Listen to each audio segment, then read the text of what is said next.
my husband was like, okay, I put a deposit down on a dog, but I wasn't going to tell you, but I wanted to make sure that this is what you wanted before I go ahead with it. And I really appreciated him letting me know before, because I did think about it.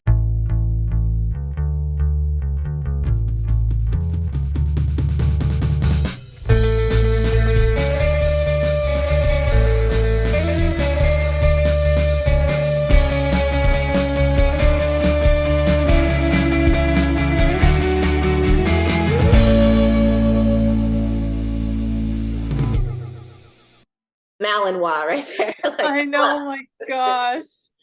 He's so cute. best and worst decision I think I could have made. Oh my God. I can't imagine like the energy.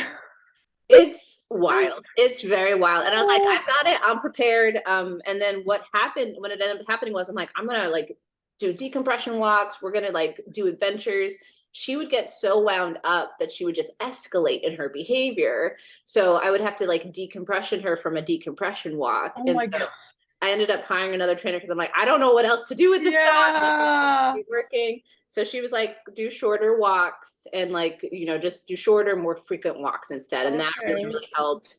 But then I Yeah. also found like she ritualizes really hard. So if she sees a cat on a corner once, she's always checking for them Oh yeah. every single time. So it's just like, I'm learning a lot, but I'm very over my element. I'm so impressed. Anyone with high energy, high So energy dog, I'm like, wow, I'm very, very impressed. yeah, I knew what I was doing, and I also did not know what I was doing. Yeah, I know. Yeah, I know. I can totally relate. Hi, welcome back to Telltail Dog, the podcast. I'm your host, certified dog trainer Elizabeth Silverstein, and I have with me Bernadette Tow, who is a co-trainer with Raintown Dog Training in Vancouver, BC, Canada, and who works part-time at Petite Paws Playcare, a daycare for small dogs. She has her diploma in canine behavior science and technology and is studying with the Academy for Dog Trainers. She's also the human behind the Instagram account Hershey the Weenie that features her 5-year-old mini dachshund Hershey. Hi, Bernadette. How are you? Hi, Elizabeth. I'm good, thanks. Well, thank you so much for doing this with me. It's a pleasure to meet you via Zoom. Yeah, thank you so much for having me. Yeah, I'm not sure I found Hershey's account, but stumbled on it somehow, and I just really enjoyed what you were doing with him. And it's just so nice to see little dogs. I think more and more people are showcasing their little dogs and what they can do, and I just love that Yeah. folks are doing that. Oh, thanks. Yeah, it's been fun. It's been fun. Challenging at times, but Well, dachshunds aren't easy. They're some of the feistiest little dogs. yeah, he's a pretty vocal guy. So it's a lot of management sometimes. Do you live in an apartment? Yeah, we live in an apartment. Sometimes I worry about the noise complaints, but we're doing our best. There you go. That's all you could do. How long have you had Hershey? He'll be 5 in May, and we had him when he was a puppy, so almost 5 years. Were you a dog trainer before you got him, or did you start with Hershey? No, after. Yeah, so I started 3 years ago at CASI in 2020, and then kind of went from there, quit my other job, and just went all in. You mentioned CASI, so that's the Companion Animal Sciences Institute, right? That's right. Yes. Okay. Just wanted to mention. Okay, perfect. And do you mind sharing what your previous career was? Yeah, I was in pastry, so I was in F&B for a long time. Okay. And yeah, after I got Hershey, about a year after, I started getting really interested in canine behaviors. So I asked around with other trainers, and this course came up, and it seemed like a really good foundational course. It's not like a training cert, right? It's like a diploma for canine behavior, but I thought it was a good place to start, and it was good. It was good. It was intense, but it was good. And then after that, I was like, okay, I think I want to continue. And so I enrolled in the Academy for Dog Trainers, and about almost a year in now. So I'm hoping to finish that by next year. Yeah. I'm excited. Yeah. Okay. So it was basically getting Hershey and basically getting the training bug. Is that pretty much? Yeah, like it really sparked my interest, and it was time for a change for me, I felt, in terms of career. And yeah, it was the interest in canine behavior, I think, that really sparked it all. And I've learned about that also on Instagram, so it's kind of a love-hate relationship with that. Yeah. Yeah, I get that. Yeah, Social media is so good and so bad in so many I ways. know. Did you have experience with dachshunds before you got Hershey? No, it's just I've always wanted a dachshund, and I guess, to be completely honest, I didn't really do my research when I got them. I was just like, oh, they're so cute and I love them so much, and I've just wanted one, all my life. So we got one, and yeah, A crash course afterwards. they're very he's just such a character. They just have these big personalities in these really small bodies. Mhm. And I appreciate you sharing that, because that's a pretty common thing in my clients, where they're like, well, I was told that these dogs are great family dogs and easily trained, or I like the look of these dogs. And then they bring them into Yeah, their homes, and there is a yeah, big difference between like what you think a dog is going to be yeah, and then yeah. what they can be, especially if you're Yeah, not sure that's what true. they're bred to do or what their characteristics are.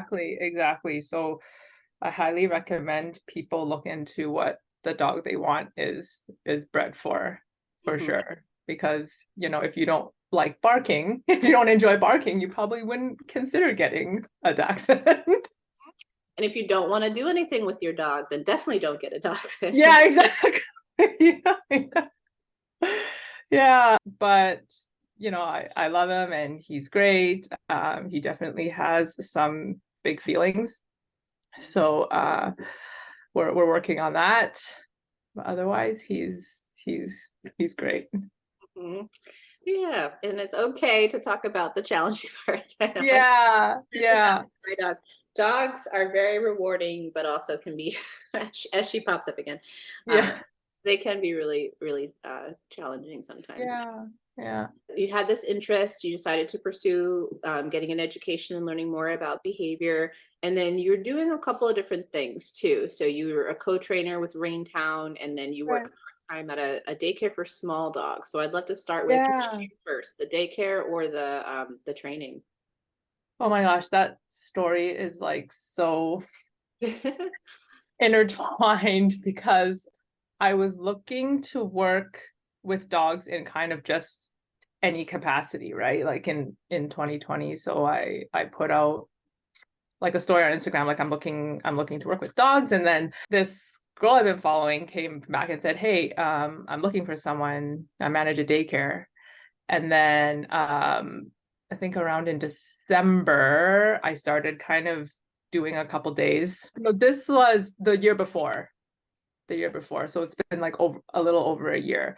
And then she was taking the same course as I was with CASI. And then when we both graduated around the same time, and we were looking, to shadow with a trainer, and then we both ended up actually going with Raintown. So now Raintown trains out of the daycare on weekends and in the evenings. So it's all like one family now. Okay. So did you start Raintown or you joined Raintown? Oh no, I joined. Okay. Yeah. So the daycare came first, I believe. Okay. And then so that all kind of it all worked out. Yeah, it's a good story. I like telling that story. Yeah, that is really cool. And I think it speaks to, because that's what I found personally, is like when you kind of, put feelers out, or when you try something, really cool things I think happen around dogs and Yeah. working with dogs. Just got kicked in the face. Yeah, right in there. I feel like dogs and toddlers, they just I know, I like to breathe say. in your face. Oh. But yes, really cool things happen, I think, when you just try. And I've had some really cool experiences, and I've had some really not great experiences, but Yeah, I've yeah, been able to keep trying and be able to find my people and be able to do what I love in some really cool ways as well. So yeah, there's yeah. something a little magical about it. It's a No, very, very hard job, but yeah, it is, but I feel like the community is really supportive. Like I don't think I've ever come into a space, and I'm talking about like, social media as well, because there is, a community on there. But yeah, just I don't think I've ever experienced this kind of support and acceptance. And I feel like very validated when I bring up, certain things that I'm struggling with. So it's been really awesome. yes. So how did you find, so I think I garnered from your social media that you are a positive reinforcement trainer. Do you have a certain label for yourself? I guess positive reinforcement based slash force free. That's what it says on my profile. I Yeah. guess that's what I kind of call myself. Yeah, yeah. Okay.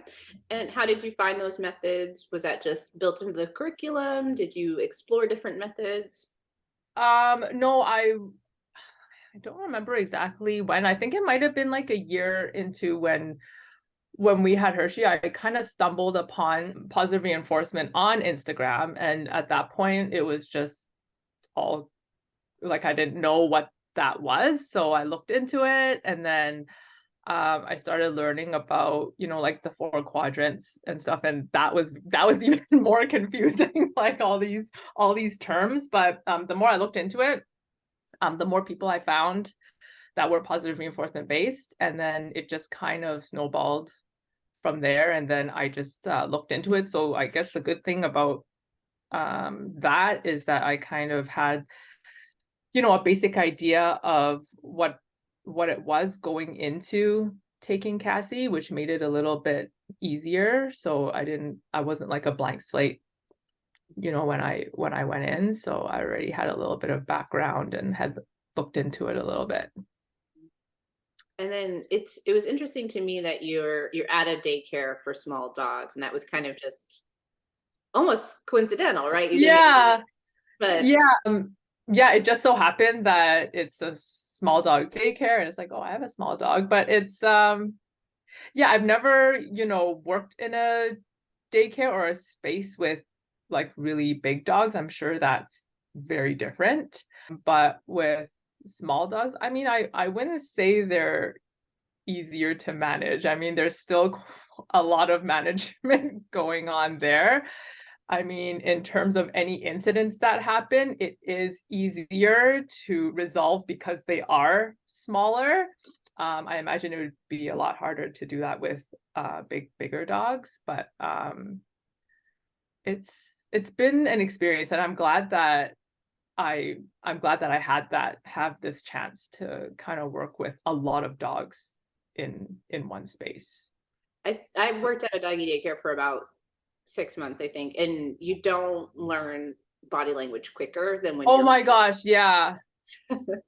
Honestly, yes. 100%. You learn so much so fast just Mhm. observing so many dogs in one space. Mhm. For sure. Yeah, it's a great learning experience.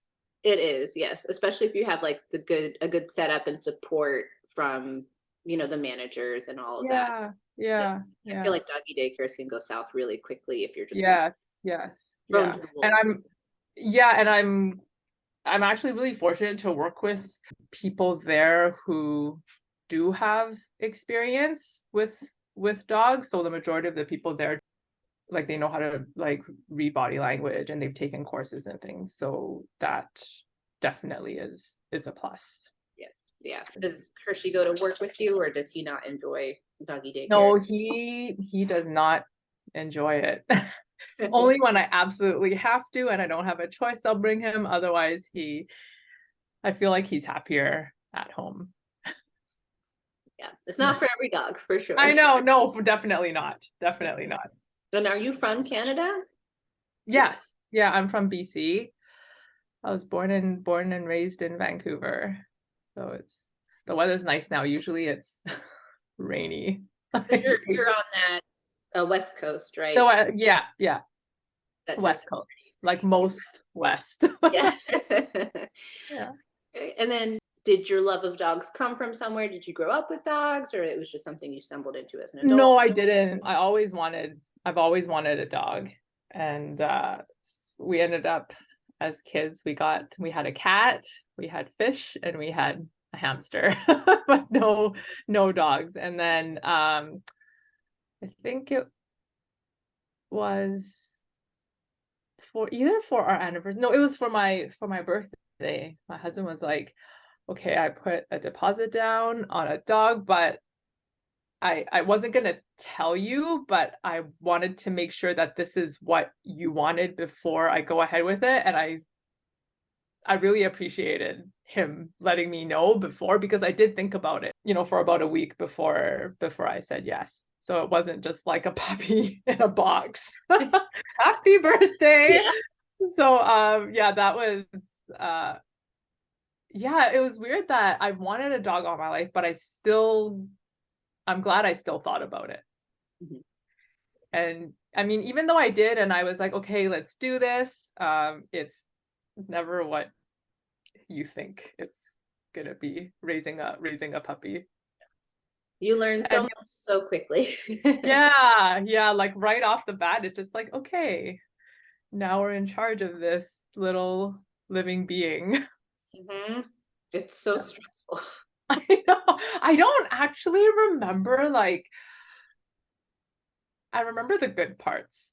And I don't know if it's just because my brain's blocked out the bad parts, but I think so, because I do think the good parts outweigh the bad parts. But I hear a lot from clients like, well, my dog that recently died, that was 15 years old, was perfect. And now this puppy yeah, is not perfect. yeah, it's so, yeah. And like, even if you've had a dog since a puppy for 15 years, you just don't remember how it was during the first 2 or 3 years, like puppyhood and adolescence. And now that, I'm working with parents who have adolescent dogs, and they struggle, and I feel for them so much, because I know this time is gonna pass, but when you're in it, it just seems just too much. Mm-hmm. Yeah. Especially with, your German Shepherds, your Malinois, your Border Collies. So cute. Oh my gosh. Oh. And then what goals do you have for the future for yourself as a dog trainer? After I finish the academy, I'm thinking about specializing in aggression and reactivity. I feel like a lot of those, well, I feel like dogs who experience that, they're very misunderstood. So I kind of wanted to bring more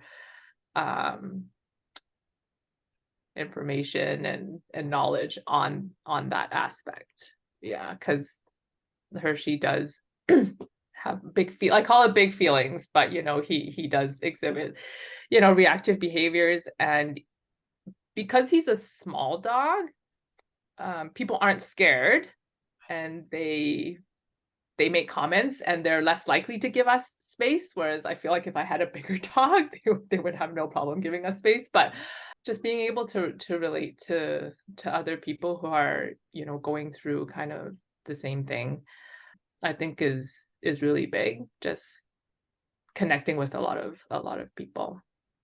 Yes, it's very, very common, and it feels very, very isolating. Yeah, it does, for sure. Yeah. My Malinois is reactive, and she's come a long way, but it can be scary because it's like she just throws her whole self into it. It's like, whoa. Yeah.